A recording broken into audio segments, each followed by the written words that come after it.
জনগণের নজরদারিকেও সুনিশ্চিত করার ক্ষেত্রে বিভিন্ন বিতর্ক, প্রশ্নোত্তর পর্ব, bill, budget, departmental budget, private member bill, calling attention, zero hour, mention ইত্যাদি সবকিছুই যাতে লাইভ সম্প্রচারিত হয় তার ব্যবস্থা গ্রহণ করা। আমি মাননীয় মুখ্যমন্ত্রীকে কিছু বলার জন্য অনুরোধ করছি। মাননীয় অধ্যক্ষ মহোদয় এবং নবনির্বাচিত সমস্ত সদস্যা এবং আমার ক্যাবিনেট কলিগ এবং বিরোধী পক্ষে বিভিন্ন দল থেকে যারা নির্বাচিত হয়েছেন তাদের প্রত্যেককে আমি এই ঐতিহাসিক বিধানসভার পক্ষ থেকে, আমার পক্ষ থেকে, সরকারের পক্ষ থেকে অভিনন্দন জানাচ্ছি। আমি প্রথমেই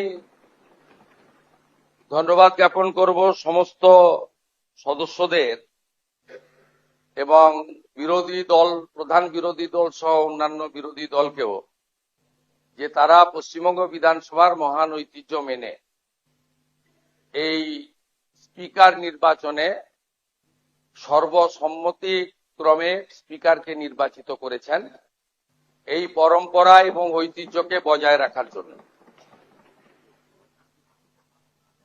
আমি আশা করব এবারের বিধানসভা পশ্চিমবঙ্গের মানুষের আশা, ভরসা, প্রত্যাশা পূরণের ক্ষেত্রে অত্যন্ত গুরুত্বপূর্ণ একটা ভূমিকা গ্রহণ করবে। আমি এই বিধানসভায় চতুর্থবারের জন্য নির্বাচিত এবং আমার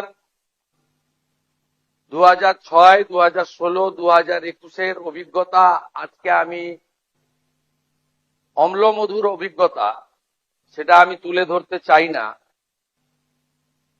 আমি চাই যে সমস্ত পুরানো যা আমাদের ভুল ত্রুটি বিচ্যুতি বা আমাদের যে সংসদীয় গণতন্ত্রের একটা বিরাট পরম্পরা রয়েছে সেটাকে আমরা কখনোই দৃষ্টান্তমূলক হিসেবে না ধরে আমাদের সংবিধান, বিধানসভার নিজস্ব রুলস এবং বহুদলীয় গণতন্ত্রের যে পরম্পরা রয়েছে সেটা আমরা মেনেই এই বিধানসভায় অংশগ্রহণ করব এবং আলোচনায় আমরা নিজেদের মতামত রাখব।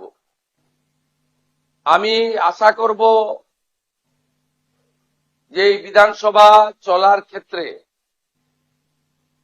মাননীয় বিধায়কদের উপস্থিতি, প্রশ্নোত্তর পর্ব থেকে শুরু করে সমস্ত গুরুত্বপূর্ণ বিষয়ে আলোচনায় অংশগ্রহণ করা,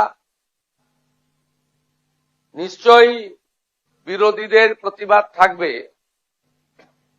বিরোধীদের আবেদন থাকবে, কিন্তু প্রথম দিন থেকেই বিধানসভার কার্যপ্রণালী, বিধানসভায় বিএ কমিটিতে যা নির্দিষ্ট হবে সেই বিষয়গুলিকে বানচাল করার প্রয়াস থেকে তারা বিরত থাকবেন। আমরা চাই একটি নতুন যুগের সূচনা। ভারতবর্ষ বহু প্রদেশের সমন্বয়ে গঠিত পৃথিবীর সর্ববৃহৎ গণতান্ত্রিক দেশ।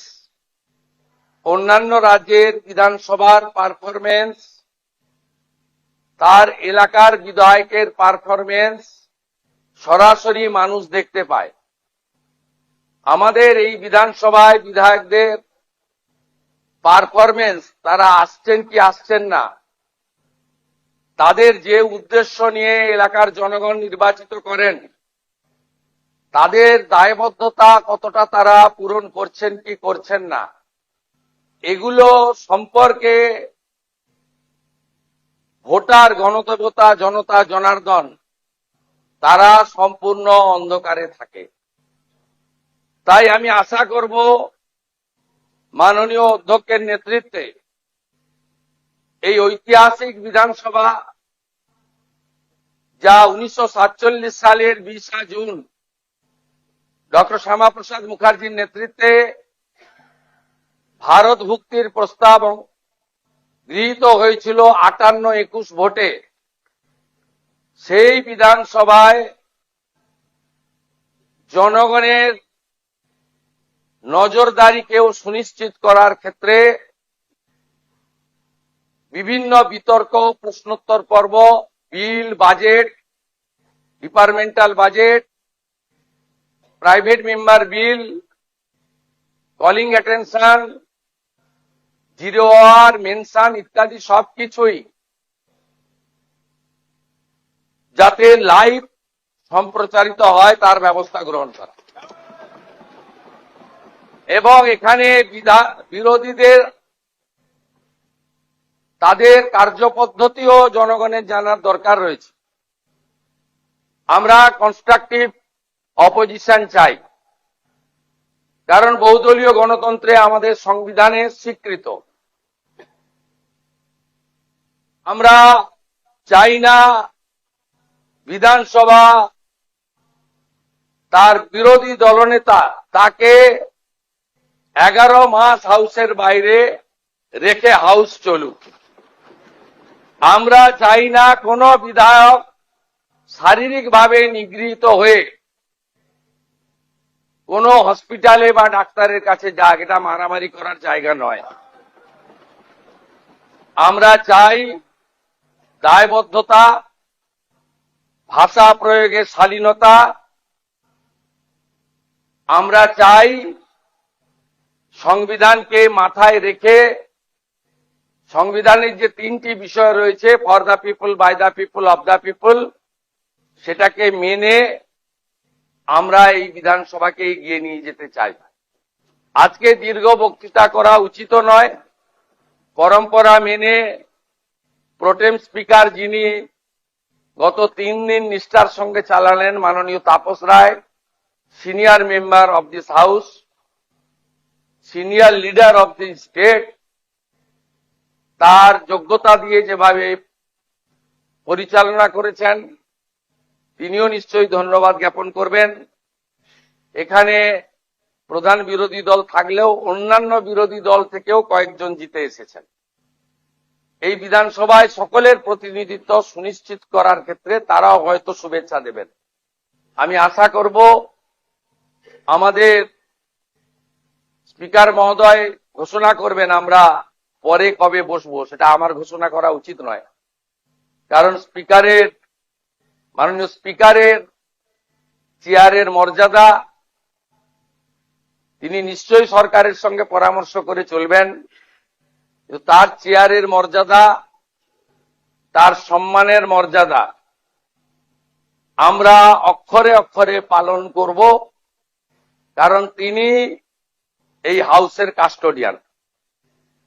তাই আমি আশা করব পরবর্তী বিধানসভার যখন পূর্ণাঙ্গ বাজেট অধিবেশন হবে, মহামহিম রাজ্যপালের বক্তৃতার মধ্য দিয়ে, তার আগে সর্বদলীয় মিটিং, বিএ কমিটি, বিভিন্ন হাউস কমিটি এবং standing committee formation, public accounts committee তৈরি করা, ফিনান্স কমিটিগুলির নির্বাচন, সব ক্ষেত্রেই এই বিধানসভায় ডাক্তার বিধানচন্দ্র রায় থেকে শুরু করে বিগত দিনে যারা দিকপাল স্বাধীনতা সংগ্রামীরা, অজয় মুখোপাধ্যায় থেকে শুরু করে, তারা যেভাবে এই বিধানসভাকে চালিয়েছেন, যে পরম্পরা ছিল, এই পরম্পরা আমাদের চলবে। এই বিধানসভায় সংস্কারেরও দরকার রয়েছে। ইলেকট্রনিক্স ভোটিং মেশিন এখনো শুনলে আপনাদের খুবই পরিতাপের বিষয়, আমাদের কাগজে লিখে দিতে হয়। শুধু তাই নয়, মাননীয় অধ্যক্ষের নেতৃত্বে রাজ্য সরকারের সর্বোচ্চ আধিকারিকরাও আজকে এসেছেন এই ঐতিহাসিক ক্ষণের সাক্ষী থাকার জন্য। আমাদের ডিলিমিটেশন ইত্যাদি হয়ে যাওয়ার পরে বিধানসভার আসন সংখ্যাও হয়তো বাড়তে পারে। তাই ভবিষ্যৎ পরিকল্পনায় নতুন বিধানসভা ভবনের প্রয়াসও অধ্যক্ষের নেতৃত্বে রাজ্য সরকারের সহযোগিতায় আমরা আগামী দিনে করব ইত্যাদি আমি আশা প্রকাশ করে বিরোধীদের আশ্বস্ত করতে চাই যে সংবিধানের পরিভাষা বিধানসভা সংসদীয় গণতন্ত্রে house belongs to opposition, final decision অধ্যক্ষ নেবেন, কিন্তু আলোচনায় অংশগ্রহণের ক্ষেত্রে সময় বরাদ্দর ক্ষেত্রে সরকারের ভূমিকা, সরকারি দলের ভূমিকা আমি পরিষ্কার করতে চাই।